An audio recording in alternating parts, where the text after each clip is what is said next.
I found out my father had set up a trust fund, but only for my spoiled sister, so I cut off the money flow. No more paying for the vacation house, no more extras. A few weeks later, he texted me out of the blue. The property taxes are due. No greeting, no how are you, just a demand. I replied calmly, how could you be so selfish? His face turned bright red as he started pacing across the living room of their Bear Lake vacation home. Your sister needs that money for her new business, he snapped. You have more than enough. I stood there frozen, still gripping the tax bill he'd just blindsided me with. What was supposed to be a laid-back Sunday dinner had turned into an ambush, an interrogation about why I'd stopped being the family's personal ATM. My name is Rachel Porter. I'm 33 years old, and I've built a successful life as a self-taught day trader. I wasn't handed anything. Every cent I have came from years of study, risk, and long nights staring at charts while everyone else slept. For 5 straight years, I'd been quietly covering the property taxes on that house, making car payments for my younger sister Emily, and footing the bill for family trips, without ever being asked, without ever complaining. It was my way of giving back. Or at least, I thought it was. Dad, I said, voice trembling but steady, I've been the one paying for everything. For years I listed it all: property taxes, Emily's travel expenses, Mom's out-of-pocket medical costs. I've never once asked for anything back, but I can't keep doing this. I'm not a bank. Mom said nothing. She just sat on the couch, her hands folded tightly in her lap, eyes glued to the floor. She wouldn't even meet my gaze. That somehow cut deeper than Dad's anger. We gave you everything growing up, he barked, brushing aside everything I just said. And now when we actually need help, you're bailing on us? While your sister's trying to do something with her life? That's when I saw it, an envelope, half hidden under a magazine on the coffee table. Just a corner poking out, but enough to spot the words, Trust Fund, Emily Porter. My stomach dropped. I reached for it before he could stop me. Rachel, that's private, he barked. But it was already in my hands. My fingers shook as I scanned the paper. Legal language, cold and direct, but unmistakable. A trust fund, created solely for Emily. The same man who once told me there wasn't a penny to spare for my college education, who watched me juggle 3 part-time jobs just to stay enrolled, had quietly stashed hundreds of thousands away for her future. The same man who expected me to finance their lake house, their travel, their lifestyle. When were you planning to tell me? I whispered, my voice hollow, a cold clarity settling in. In that moment, everything added up. The favoritism, the uneven standards, the endless obligations dressed up as family responsibility. My dad yanked the envelope out of my hands, but it didn't matter. The numbers were burned into my brain. $350,000, all earmarked for Emily, with room for more. And just like that, I knew. Everything was about to change. All those years, they told me the same thing over and over. Money's tight. You weren't supposed to see that, my father mumbled, folding the trust fund document and tucking it back into the envelope. No kidding, I replied, my voice flat and hollow. I guess now I understand why you never helped with my student loans. The truth was, the pattern had always been there. I just hadn't wanted to admit it. Emily got ballet lessons. I got told to focus on school. She got a shiny car at 16. I rode the city bus until I saved enough from my after-school job to buy a used Honda. She went to a private college, fully supported. I juggled scholarships and 30-hour work weeks slinging lattes just to stay enrolled. I'd always told myself it was circumstantial. Maybe the finances had shifted. Maybe they were doing their best. I never wanted to believe what now stared me in the face. They simply prioritized Emily. Finally, my mother spoke. Sweetheart, she said in that soft, sugar-coated tone I now recognize for what it was, emotional manipulation. Your sister just needs more help than you do. You've always been so capable, so strong. We're so proud of everything you've managed on your own. The words stung more than silence. So this was the reward for being resilient? They punished me for thriving and coddled Emily for needing? All those times I asked for help, I said slowly, the memories hitting like a tide. When I was pulling double shifts in college and barely sleeping. When my car died and I couldn't scrape together the cash to fix it, when I needed a deposit for my first apartment, you said there wasn't money, but it was there. You just decided it belonged to Emily. Dad shifted in his seat, clearly uncomfortable. Rachel, these things aren't that black and white. We had to think long-term. Investments, future planning. Just not my future, I interrupted. I thought about all the bills I'd covered over the years. Just the property taxes alone. $8,700 a year. 5 years straight. That's $43,500. And that was just one line item, not to mention the $12,000 I paid last summer for the roof repair without saying a word, while they quietly built Emily a financial safety net. Then, as if none of this had just happened, Dad picked up the tax bill and slid it across the table. The taxes are due next month, he said, trying to sound casual. Oh, and the HOA raised their fees again. I stared at him, stunned. Even after all of this, after finding the trust fund, after being lied to for years, he still expected me to foot the bill? The nerve was staggering. Something in me shifted in that moment, something fundamental, a quiet, irreversible change. I'd been played, but not anymore. I'll handle it, I said softly, picking up the bill. Dad visibly exhaled, clearly thinking the crisis had passed. He didn't notice what had changed in my voice, but something had. The drive back to my apartment in downtown Salt Lake City blurred past me. The mountains, normally so peaceful and grounding, looked cold and judgmental beneath the gray sky. I felt like a fool. Once home, I ignored my phone. No doubt Dad calling to confirm that I'd take care of the taxes, and opened my laptop. My fingers trembled as I navigated to a folder I'd kept for years, never really imagining I'd need it. Family, financial contributions. The spreadsheet loaded slowly, each row a line item in my quiet sacrifice. 5 years of property taxes, $43,500. Emily's car payments, $17,680. Roof replacement on the lake house, $12,000. Out-of-pocket medical costs for mom's surgery, $8,200. Family vacations I'd paid for labeled as gifts, $22,450. I stared at the total, $103,830. Gone, given. All while they were secretly building a six-figure trust for my sister.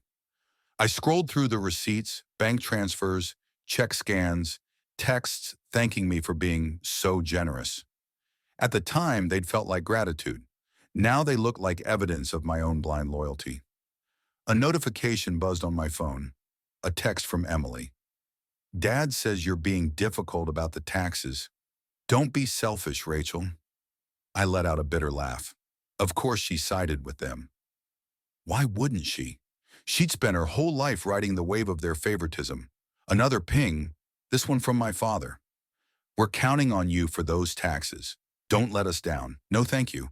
No acknowledgement of the tens of thousands I'd already poured into their lives. Just another expectation that I'd keep carrying the load while they secured Emily's future. The next morning I called in sick. Not because I was unwell, but because I needed clarity and a plan. I drove straight to the office of Daniel Reese, my financial advisor. He'd been guiding my investments ever since I started earning serious income 3 years ago. He looked over the spreadsheet I'd created, line after line of my financial support to the family. His eyebrows rose as the total grew. You've never asked them to pay any of this back? He asked, sounding genuinely stunned. They're family, I said softly. I thought I was doing the right thing. Daniel took off his glasses and looked at me. No nonsense. Rachel, your heart's in the right place. But this, it's not sustainable. You're sacrificing your own financial goals to prop up a situation that honestly doesn't sound fair or healthy. I see that now, I admitted, especially after finding out they built a sizable trust fund for Emily, while letting me handle all their bills. Daniel's expression turned somber. Well, that definitely changes the landscape. We spent the next 2 hours mapping out a course of action. Step 1, documentation. I'd need notarized statements, digital and printed receipts, formal summaries of every contribution I'd made. Daniel referred me to a colleague, Marcus Silva, a forensic accountant who specialized in family-related financial disputes. Before I left, Daniel asked me one last question. Are you sure you want to go down this path? These kinds of money fights with family, they can turn ugly fast. I thought about the envelope with Emily's name on it, about the constant denials when I needed help, about my father sliding that tax bill toward me like I owed him something. I'm sure, I said, my voice steady for the first time in days. They need to see the full picture and what it really means when I stop contributing. As I walked out of his office, I felt something I hadn't felt in years, a sense of control. A week later, I was sitting in Marcus Silva's downtown office, surrounded by manila folders, spreadsheets, and a paper trail of sacrifices. He flipped through my records methodically. You're incredibly organized, he remarked, sorting the documents by category. Most people can't track their financial contributions like this. Occupational habit, I said with a shrug. Day trading trains you to account for every cent, every wire transfer, every Venmo, every invoice I'd covered. It was all there. So, I asked, bracing myself, what's the final number? Marcus slid a neatly printed summary across the table. $118,745. I blinked. That's more than I calculated. The extra $14,915, Marcus explained, is based on opportunity cost, money you lost by pulling funds from your portfolio. Conservative estimate, considering how your investments typically perform. I nodded slowly, my chest tightening with a mix of disbelief and grim validation. Seeing the total laid out like that made the betrayal feel real, tangible, undeniable. So, what comes next? I asked, my voice quiet but firm. That depends on what outcome you're after, Marcus said, his tone calm but direct. If you want legal restitution, we could begin building a formal case, though family finances without clear agreements can get tricky. If this is more about closure or giving you leverage in future conversations, we can compile a detailed financial statement. For now, I said, just the documentation. While Marcus got to work organizing the records, my phone buzzed repeatedly with incoming messages. From Dad, still waiting on the property tax payment. Due date's almost here. From Emily, seriously, Rachel? Dad says you're being dramatic about money. After everything they've done for you? I hit mute on my phone and set it aside. Let them stew in silence. 3 days later, I received a thick envelope from Marcus's office. Inside, a notarized financial breakdown of every dollar I had given my family over the last 5 years. It was meticulously organized, each expense itemized by date, recipient, and purpose. There was even a section calculating lost investment opportunities, backed by an official statement from Daniel Reese, verifying the legitimacy of the numbers. That evening, my phone rang again. This time it was my mother. Rachel, she began, voice carefully calm, your father's getting nervous about the tax payment. The deadline is next week. I know when it's due, Mom. Well, will you be taking care of it? You've always been so dependable. That assumption, that expectation, ignited something deep in my chest. 5 years of payments, no gratitude, no recognition, no transparency. Not this time, I said softly. A long pause. What do you mean? I'm done. I'm not paying the property taxes or covering any more family expenses. But, but we're counting on you, she stammered. The money's already spoken for. You mean Emily's trust fund? I said evenly. Let the silence hang. Another pause. This one longer. So, your father told you? He didn't need to, I said. I saw the documents myself, and I understand now. Perfectly. I took a breath, and for once, didn't hesitate. In the last 5 years, I've paid nearly $120,000 for this family. While you and Dad insisted there was no money for my tuition, no help for rent, no way to support me when I needed it. But somehow there was more than enough to set Emily up for life. That's not fair, she whispered, but her voice wavered. No, I said, it isn't, and that's why I'm finished. I ended the call. Then I turned off my phone completely, knowing full well the storm that was coming. My father wouldn't take this lying down. In his eyes, my support had never been generosity, it was duty. The next morning, I sat down at my laptop and made 3 key changes. First, I canceled the automatic withdrawal for Emily's car payment. Second, I removed myself from every shared family account. Utilities, taxes, insurance, everything. Third, I transferred $120,000 from my main investment portfolio into a new independent fund labeled My Future. And just like that, I could breathe again.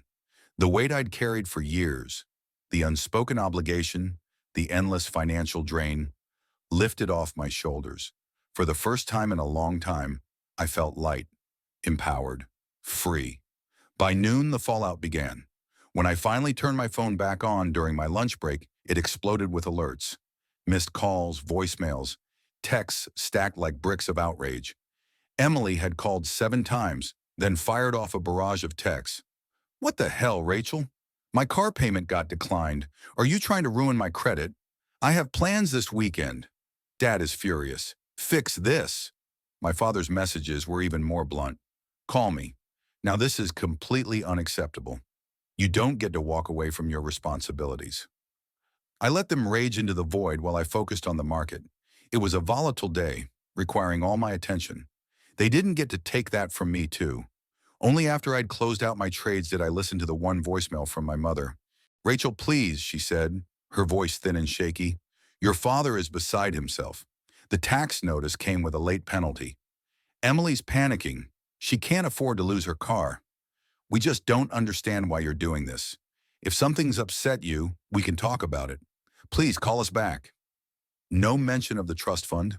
No recognition of everything I'd given. Just more emotional manipulation. More pressure to fall in line. I was composing a measured reply when the intercom buzzed. The building security guard's voice came through, low and professional. Miss Walsh, your father is in the lobby. He's insisting on seeing you. My stomach clenched. Tell him I'm unavailable, I said firmly. He says he won't leave until you come down. I exhaled slowly. Then call the police if he refuses to go. Understood, ma'am. 20 minutes later, my phone lit up with a message from an unknown number. Brian, my cousin. Just saw Uncle Alan getting escorted out of your building by security. What the hell? You okay? I hadn't spoken to Brian in months. I texted back quickly. I'm fine. Family financial fallout. His reply surprised me. About time someone stood up to them, Brian texted. They've been treating you and Emily completely differently for years. It's not right. I stared at the message, stunned. All this time I'd assumed the imbalance had gone unnoticed by the rest of the family. Hearing that someone had seen it and thought it was wrong hit me harder than I expected. Brian's support, quiet as it was, felt like someone finally flipping on a light in a room I'd been sitting alone in for years. At 7 p.m., the doorbell rang. I checked the peephole. There stood Emily, arms crossed, tapping her foot like she was waiting for a manager. Her posture screamed entitlement. I opened the door but didn't step aside. What do you want? Her mouth dropped. What do I want? She repeated, incredulous. I want to know why you're suddenly acting like a total psycho. My car payment got rejected. Dad says you're refusing to cover the lake house taxes. What the hell is going on? That's correct, I said evenly. My voice didn't waver. Her expression twisted in disbelief. Why? What's your problem? My problem, I said slowly, is that I've contributed nearly $120,000 to this family over the last 5 years, while Dad was quietly building a trust fund just for you. I watched her reaction shift, surprise, then guilt, and finally predictable defensiveness. That's different, she muttered. That money's for my future. I need security. And I don't? I asked. You've always been the smart one, she said like it was some kind of excuse. You've got that fancy stock trading job. I'm still figuring things out. You're 31, Emily. While you've been figuring things out, I've been covering your car, chipping in for family vacations, paying property taxes. Her cheeks flushed. You never complained before. Because I didn't realize I was being used, I said, each word precise. I didn't know that while I was draining my savings for the sake of family, Dad was funneling hundreds of thousands into a trust just for you. It's not that much money, she muttered weakly. It's $350,000, I said. I saw the document. That shut her up. For a moment, then, like clockwork, her tone shifted, softer. more calculated. She reached out, brushing her hand against my arm. Look, Rachel, I get that you're upset, but we're family. We need you. Dad says if the taxes aren't paid, they could lose the lake house. I pulled my arm back. That's not my burden anymore. You'd seriously let them lose the place we spent all our summers growing up? She asked, her voice rising. How can you be so cold? I looked at her, really looked at her, and saw the result of a lifetime of indulgence and blind support. She genuinely couldn't fathom why I'd stopped bankrolling the family. They have options, I said quietly. They could dip into your trust. Her face hardened. That's not fair.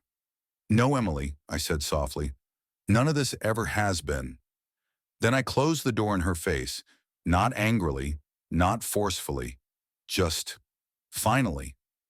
2 weeks passed. The deadline for the property taxes came and went. I kept silent. No calls, no texts, no explanations. I focused instead on my work and my future. With Daniel's help, I'd restructured my entire investment portfolio. Without money bleeding out to my family, the difference was incredible. I was finally in a position to increase my retirement contributions, maybe even purchase a modest vacation home of my own someday. That fragile sense of peace shattered when I opened an email from Uncle Frank, my father's brother. Luis, what's going on with Alan in the lake house? He just asked me for a $10,000 loan to cover taxes and late fees. Said you're refusing to help the family anymore. That doesn't sound like you. I stared at the screen, a hollow laugh catching in my throat. So rather than touch a single cent of Emily's precious trust fund, Dad was now soliciting money from extended family. I opened my files, attached a PDF summary of my contributions over the last 5 years, and added a short explanation about the trust fund I discovered. Frank replied within an hour. Holy hell, Luis, I had no idea. None of us did. Alan's been telling everyone he's struggling to support both his daughters fairly. This changes everything. The next morning, my phone lit up again. This time it was Brian calling. Luis, he said urgently, you need to know. There's a family meeting happening at your parents' house this weekend. Your dad called it. He's rallying everyone to talk about how you abandoned the family. My stomach clenched. Thanks for the heads up. There's more, he added. I overheard my dad on the phone with yours. They're planning to guilt you, not just into resuming the payments, but into covering the late fees and taxes as punishment. They're painting this like you're sabotaging the family legacy. The entitlement, the manipulation, it was relentless. You going? I asked. Absolutely, he said. And so should you. You need to set the record straight. I'll back you up. I nodded. Then I'll be there. The thought of confronting my father in front of the entire family twisted knots in my stomach, but part of me knew it had to happen. Saturday arrived. I dressed deliberately, choosing the tailored black pantsuit I always wore when I meant business. It was my armor, my confidence. I brought every document, Marcus's full analysis, the notarized statements, investment loss summaries, all of it. As I walked into my parents' home, every conversation stopped. The room went still. Let them listen. Let them finally hear the truth. My father stood near the fireplace, clearly mid-rant when I entered. The room was packed. My aunts, uncles, cousins, everyone watching him with a mixture of unease and curiosity. Emily sat next to our mother on the sofa, both of them looking like they'd rather be anywhere else. Rachel, my father said, collecting himself quickly, glad you made it. We were just talking about the situation with the vacation home. I'm sure you were, I replied coolly, walking in and placing my briefcase firmly on the coffee table. And I'm guessing you've already shared all the relevant financial facts? His eyes narrowed, the first sign he knew where this was headed. We're talking about your refusal to uphold family responsibilities, he shot back. Fascinating, I said, popping open the briefcase, because I brought 5 years' worth of records showing I've contributed over $118,000 toward those so-called responsibilities. I let that hang in the air before adding, funny how none of that money could be used for my college or rent, but somehow there was plenty to start a trust fund for Emily. A low ripple of surprise swept through the room. My Aunt Linda, blunt as ever, cut through the murmur. Wait, what trust fund? I turned to my father, offering him a chance to explain. He said nothing. So I passed out printed copies of the financial summary I'd prepared, one to each person in the room. In the last 5 years, I began, I've paid all the property taxes on the lake house, taken over Emily's car payments, funded our family trips, and more. The total, nearly $120,000. Meanwhile, my parents quietly set up a $350,000 trust, just for Emily. The reaction was instant. Voices rose, questions overlapped, shock spread. My father's face turned crimson. "This is private family business," he bellowed. "Exactly," Uncle Frank interrupted, rising to his feet. "Family business. And family means treating your children fairly." I hadn't expected backup, especially not from him, but the room quickly divided into passionate arguments. My father's eyes locked on mine, and for the first time in my life, I saw something in them I never thought I would. Fear. Not fear of me, but of the truth breaking through the polished story he'd been selling for years. And beneath that fear, was that respect? The meeting ended with Dad storming out of the room, Mom trailing behind in tears. Emily stayed planted on the couch, staring at nothing, her face unreadable. The rest of the family lingered in stunned silence, sorting through the documents in their thoughts. "I had no idea it was this deep," Aunt Linda finally said, flipping through the pages. "Alan always made it sound like you were the one who didn't need anything." Uncle Frank shook his head slowly. "This isn't okay. That lake house has been part of all our family's memories. If you've been footing the taxes, you should at least have part ownership." That comment caught me off guard. I'd never thought of it like that. The house was still legally in my parents' names, even though I'd been the one pouring money into it year after year. "I don't want the house," I said honestly. "I just want them to admit what they did was unfair." Brian stepped beside me, resting a hand on my shoulder. "Admitting it isn't enough, Rachel. There should be consequences." 3 days after that confrontation, my phone buzzed with a message from Dad. No apology, no acknowledgement of anything. Just 4 words. "The property taxes are due." I stared at the screen, stunned by the sheer nerve. Even after everything had come out, he still saw me as his walking checkbook. Later that evening, my phone rang again. This time it was Mom. "Rachel," she said softly, voice strained. "Your father. He's not taking this well." I exhaled slowly. Does the lake house mean more to him than treating his daughters equally? Her silence told me everything I needed to know. "Mom," I said gently, "I've contributed nearly $120,000 to this family. Meanwhile, Dad created a $350,000 trust for Emily and never once offered me anything comparable.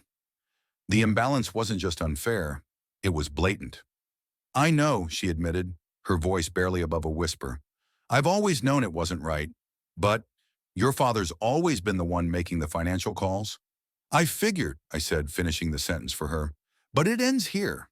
The following morning, I sent my father a single text, one photo. It was an image of the full notarized financial report Marcus had compiled.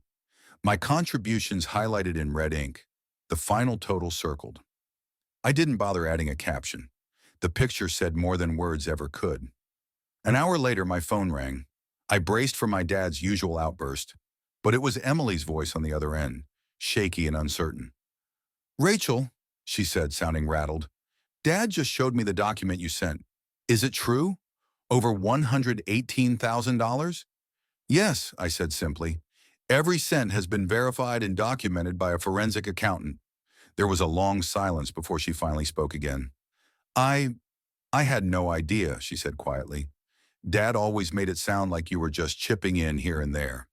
He never mentioned that you were footing major bills while he set up my trust." Her voice broke a little. For the first time, I heard something from Emily I hadn't expected. Real regret. "Rachel, I don't even know what to say. I feel awful." "It's not all your fault," I told her honestly. "You didn't create this dynamic." "No," she said, "but I benefited from it, and I never questioned why. I just assumed I deserved the help." Another pause, heavier than the last. Then she said something that completely caught me off guard. "I'm going to fix this," Emily declared. "It's not right, and I'm going to make it right." Before I could respond, she ended the call. The next day, I received a formal packet from my father's lawyer. Inside was confirmation that the lake house property taxes had been paid, every penny. Along with it came an official document, a legal amendment granting me 25% ownership of the property. Attached to the file was a brief note. Emily had directed that the taxes and legal fees be paid using her trust fund. Then came a text from my father. This wasn't necessary. Family supports each other. I didn't reply. Even now, he still refused to grasp the real issue, refused to acknowledge how deeply unfair things had been. Mom's message arrived next. Your father's having a hard time with all this, but I want you to know I'm proud of you for standing up. I should have done it myself a long time ago. That evening, Emily called again. I told Dad to divide the trust fund evenly between us, she said. He fought it at first, but Uncle Frank and Aunt Linda backed me up. He's meeting with a financial advisor tomorrow to make the changes. For the first time in what felt like forever, something inside me unknotted. Not because of the money, but because of what it stood for. Recognition, fairness, dignity. Thank you, Emily, I said genuinely, but she stopped me. No, she replied. Thank you for finally making us all face the truth.